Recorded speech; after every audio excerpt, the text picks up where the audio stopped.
ಆತ್ಮೀಯ ವಿದ್ಯಾರ್ಥಿಗಳೇ ಮತ್ತು ಸ್ಪರ್ಧಾ ಮಿತ್ರರೇ, ಈ ಅವಧಿಯಲ್ಲಿ ಮಾದರಿ ಪ್ರಶ್ನೆ ಪತ್ರಿಕೆಯಲ್ಲಿನ ಸಂಭವನೀಯತೆಯ ಲೆಕ್ಕವನ್ನು ನೋಡ್ತಾ ಇದ್ದಾವೆ.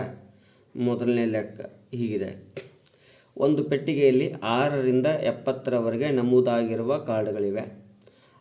ಆ ಪೆಟ್ಟಿಗೆಯಿಂದ ಒಂದು ಕಾರ್ಡನ್ನು ಯಾದೃಚ್ಛಿಕವಾಗಿ ಹೊರತೆಗೆದಾಗ ಕಾರ್ಡ್ನ ಮೇಲೆ ಈ ಕೆಳಗಿನಂತೆ ಸಂಖ್ಯೆಗಳನ್ನು ಪಡೆಯುವ ಸಂಭವನೀಯತೆ ನೋಡ್ರಿ. S = 6, 7, 8, 9, 10 ಎಲ್ಲಿವರೆಗೆ ಅದಾವ? 70ರವರೆಗೆ ಅದಾವ. ಹಾಗಾದರೆ N(S) = 70. ಹಿಂದೆ 5 ಸಂಖ್ಯೆ ತೆಗೆದು ಬಿಡೋಣ. ಎಷ್ಟಾಗತ್ತೆ ರೀ? 65. N(S) = ಎಷ್ಟಾಗುತ್ತೆ? 65. ಅದ್ರಾಗ ಒಂದನೇದ್ದು ಏತ ತಗೊಳ್ಳೋಣ. ಒಂದು ಪೂರ್ಣ ವರ್ಗ ಸಂಖ್ಯೆ ನೋಡ್ರಿ. ಇದರಲ್ಲಿ ಸ್ಟಾರ್ಟ್ ಆಗೋದು ಮೊದಲನೇ ವರ್ಗ ಸಂಖ್ಯೆ ಎಷ್ಟು? 9, ಆಮೇಲೆ 16, 25, 36, 49, 64. ಹಾಗಾದರೆ N(A) = 1, 2, 3, 4, 5, 6. ಎಷ್ಟು ಅದಾವ್ರಿ? 6. ಹಾಗಾದರೆ P(A) = N(A) / N(S) = 6/65. 6/65.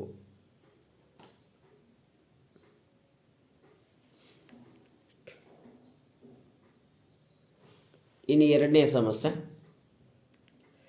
5ರಿಂದ ಭಾಗ ಹೋಗುವ ಸಂಖ್ಯೆಗಳು. ಮೊದಲಿಗೆ 5 ಅಂತೂ ತಗೋಬೇಡ್ರಿ. ಯಾಕೆ? 5ರಿಂದ ಭಾಗ ಹೋಗುವ ಮೊದಲನೇ ಸಂಖ್ಯೆ ಯಾವುದು? 10, 15, 20, 25, 30, 35, 40, 45, 50, 55, 60, 65, 70. ಹಾಗಾದರೆ N(B) = 1, 2, 3, 4, 5, 6, 7, 8, 9, 10, 11, 12, 13. ಹಾಗಾದರೆ P(B) = N(B) / N(S) 13/65. 13 ಒಂದಲೇ 13 ಐದಲೇ 1/5. ಇನ್ನು 30ಕ್ಕಿಂತ ಕಡಿಮೆ ಇರುವ ಬೆಸ ಸಂಖ್ಯೆಗಳು. 30ಕ್ಕಿಂತ ಕಡಿಮೆ ಇರಬೇಕು. 30ಕ್ಕಿಂತ ಕಡಿಮೆ ಇರುವ ಬೆಸ ಸಂಖ್ಯೆಗಳು. ಮೂರನೇದು 30ಕ್ಕಿಂತ ಕಡಿಮೆ ನೋಡ್ರಿ. ಮೊದಲನೇದು 7 ಬೆಸ ಸಂಖ್ಯೆ ಪ್ರಾರಂಭ. 9, 11, 13, 15, 17, 19, 21, 23, 25, 27, 29. 30ಕ್ಕಿಂತ ಕಡಿಮೆ ಅದ. 1, 2, 3, 4, 5, 6, 7, 8, 9, 10, 11, 12. N(C) = 12. ಹಾಗಾದರೆ P(C) = N(C) / N(S) = 12/65. ಈ ರೀತಿ ಸಮಸ್ಯೆ ಬಿಡಿಸ್ಬೇಕು. ನೆಕ್ಸ್ಟ್ ಪ್ರಶ್ನೆ ಹೇಗಿದೆ? ಕುಂದಿಲ್ಲದ 3 ನಾಣ್ಯಗಳನ್ನು ಏಕಕಾಲದಲ್ಲಿ ಚಿಮ್ಮಿದಾಗ ಕನಿಷ್ಠ 2 ಶಿರ ಪಡೆಯುವ, ಗರಿಷ್ಠ 2 ಪುಚ್ಚ ಪಡೆಯುವ. ಸೊ ಮೊದಲಿಗೆ ಆ ನಾಣ್ಯಗಳನ್ನು ಚಿಮ್ಮಿದಾಗ ಬರಿಕೊಳ್ಳೋಣ. ನೋಡ್ರಿ, ಅನುಕೂಲ ಆಗೋಂಗೆ ನೆನಪಿಟ್ಕೋಬೋದು. 3 ಹೆಡ್ 3 ಟೇಲ್, 2 ಹೆಡ್ 1 ಟೇಲ್, ಅಂದರೆ 2 tail 1 head. Head tail head, tail head tail. Next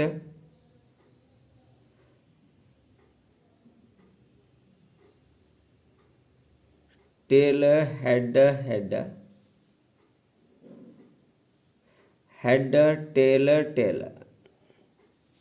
ಈ ರೀತಿ ನೆನಪಿಟ್ಕೋಬೋದು. ಹಾಗಾದರೆ n of S equal to ಎಷ್ಟೈತೆ ರೀ 8. ಇನ್ನು ಒಂದನೇದ್ದು ಎ ಕನಿಷ್ಠ 2 ಶಿರ ಅಂದಾನ್ರಿ. ಕನಿಷ್ಠ 2 ಇರ್ಬೋದು, ಗರಿಷ್ಠ 3 ಇರ್ಬೋದು, ಆದರೆ ಅದಕ್ಕಿಂತ ಕಡೆಗೆ ಬರೋಂಗಿಲ್ಲ. ಕನಿಷ್ಠ ಅಂದಾಗ ಅದನ್ನ ಹಿಡ್ಕೊಂಡು ಗರಿಷ್ಠಕ್ಕೆ ಹೋಗ್ಬೋದು. ಹಾಗಾದರೆ 2 ಮತ್ತು 3 2 ಸೇರಿ ತೊಗೋಬೋದು. ಹಾಗಾದರೆ 3 ಇದ್ದಿದ್ದು, ಆಮೇಲೆ 2 ಇದ್ದಿದ್ದು ಶಿರ ಅಂದಾನ್ರಿ. ಇಲ್ಲಿ 2 ಶಿರ ಇಲ್ಲ, ಇಲ್ಲೇ ಅದಾವ ನೋಡ್ರಿ 2 ಶಿರ. ಇಲ್ಲಿ ಒಂದೈತಿ, ಇಲ್ಲಿ 2 ಅದಾವ ನೋಡ್ರಿ. ಹಾಗಾದರೆ n of S A equal to ಎಷ್ಟು ಅದಾವ ರೀ 4. ಹಾಗಾದರೆ P of A equal to 4/8. 4 1 4 ಇರಲ್ಲ, ಎಷ್ಟು ಬಂತು ಇದು 1/2. ಇನ್ನು ಎರಡನೇ ಪ್ರಶ್ನೆ,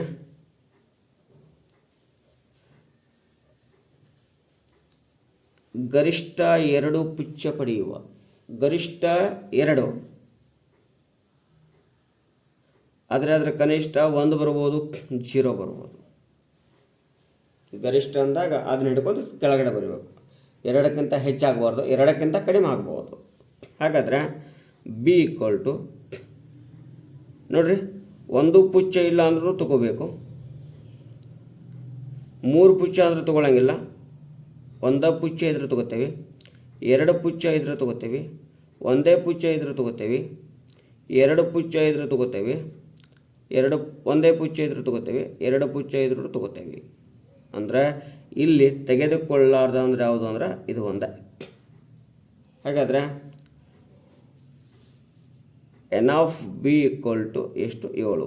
ಹಾಗಾದರೆ P of B equal to 7/8. ಕನಿಷ್ಠ ಅಂದಾಗ ಆ ಸಂಖ್ಯೆ ಹಿಡ್ಕೊಂಡು ಗರಿಷ್ಠ ಸಂಖ್ಯೆವರೆಗೆ ಹೋಗ್ತೇವೆ. ಗರಿಷ್ಠ ಸಂಖ್ಯೆ ಅಂದರೆ ಆ ಸಂಖ್ಯೆ ಹಿಡ್ಕೊಂಡು ಕನಿಷ್ಠ ಸಂಖ್ಯೆವರೆಗೂ ಬರ್ತಾ ಇದ್ದಾವೆ. ಈ ರೀತಿ ತೆಗೆದುಕೊಳ್ಬೇಕು. ಅಷ್ಟೇ ನೋಡ್ರಿ, ಈ ಸಮಸ್ಯೆ ಪುಸ್ತಕ ಒಳಗಡೆ ಕೊಟ್ಟಂತಹ ಸಮಸ್ಯೆ ರೀತಿಯೇ ಐತಿ. ಒಂದು ಪುಸ್ತಕದಾಗ ಉದಾಹರಣೆ ಬಿಡಿಸ್ಯಾನ ವರ್ಷದ್ದು, ಇದು ತಿಂಗಳದ್ದು ಬಿಡಿಸಿತಾನ್ರಿ. ಒಬ್ಬ ಹುಡುಗ ಮತ್ತು ಒಬ್ಬಳು ಹುಡುಗಿ ಸೆಪ್ಟೆಂಬರ್ ತಿಂಗಳಲ್ಲಿ ಹುಟ್ಟಿದ್ದಾರೆ. ಅವರ ಹುಟ್ಟಿದ ದಿನಾಂಕ ನೋಡ್ರಿ, ಸೆಪ್ಟೆಂಬರ್ ತಿಂಗಳಲ್ಲಿ ದಿನಗಳ ಸಂಖ್ಯೆ ಎಷ್ಟು ಅಂದರೆ 30. ಹಾಗಾದರೆ n of S equal to 30. ಇನ್ನು ಬೇರೆ ಬೇರೆ ದಿನದಲ್ಲಿ ಬರುವ ಸಂಭವನೀಯತೆ ಅಂದರೆ ಒಬ್ರದ್ದು 1ನೇ ತಾರೀಕು ಬಂದರೆ ಒಬ್ರದ್ದು 2ನೇ ತಾರೀಕು, ಒಬ್ರದ್ದು 2ನೇ ತಾರೀಕು ಬಂದರೆ ಒಬ್ರದ್ದು 3ನೇ ತಾರೀಕು, ಹೀಗೆ ಬೇರೆ ಬೇರೆ ದಿನವನ್ನು ನಾವು ಬರೆಸ್ಬೇಕು.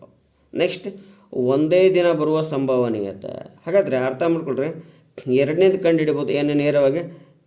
P of B equal to ಒಂದೇ ದಿನ ಬರುವುದು ಅಂದ್ರೆ ತಿಂಗಳದಾಗ ಒಂದಿನ 1ನೇ ತಾರೀಕು ಆಗಿರ್ಬೋದು ಅಥವಾ 2ನೇ ತಾರೀಕು ಆಗಿರ್ಬೋದು. ಹೀಗಾಗಿ 1 ದಿನ. So 1/30. P of B equal to 1/30. ಹಾಗಾದರೆ ಬೇರೆ ಬೇರೆ ದಿನ ಆಗಿರುವಂತಹ ಸಂಭವನೀಯತೆಯನ್ನು ನೋಡಬೇಕಾಗೈತಿ. ಇಲ್ಲಿ 1 ದಿನ ಆಗ್ಯದಪ್ಪ ಅಂದರೆ ಸಂಭವನೀಯತೆಗಳ ಮೊತ್ತ 1 ಮೈನಸ್ 1/30 ಮಾಡೋಣ. ಲಸ ತೆಗೆನ ಎಷ್ಟು ಬಂತು 30 ಇಂಟು 1. 30 minus 1 equal to 29/30. ಹಾಗಾದರೆ ಬೇರೆ ಬೇರೆ ಆಗಿರುವ ಸಂಭವನೀಯತೆ ಎಷ್ಟಂದರೆ 29/30. ಈ ರೀತಿಯಾಗಿ ಸಮಸ್ಯೆ ತೆಗೆದುಕೊಂಡು ಬಿಡಿಸಬೇಕು. ನೆಕ್ಸ್ಟ್ ನೋಡಿರಿ, ಒಂದು ದಾಳವನ್ನು 1 ಬಾರಿ ಉರುಳಿಸಿದಾಗ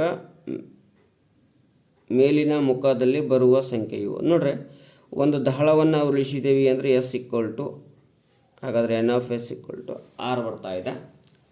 2ಕ್ಕಿಂತ ಹೆಚ್ಚಾಗಿರುವುದು, 2ಕ್ಕಿಂತ ಹೆಚ್ಚು ಅಂದರೆ 3 4 5 6. ಹಾಗಾದರೆ n of A equal to 4 ಆದರೆ P of A equal to 4/6.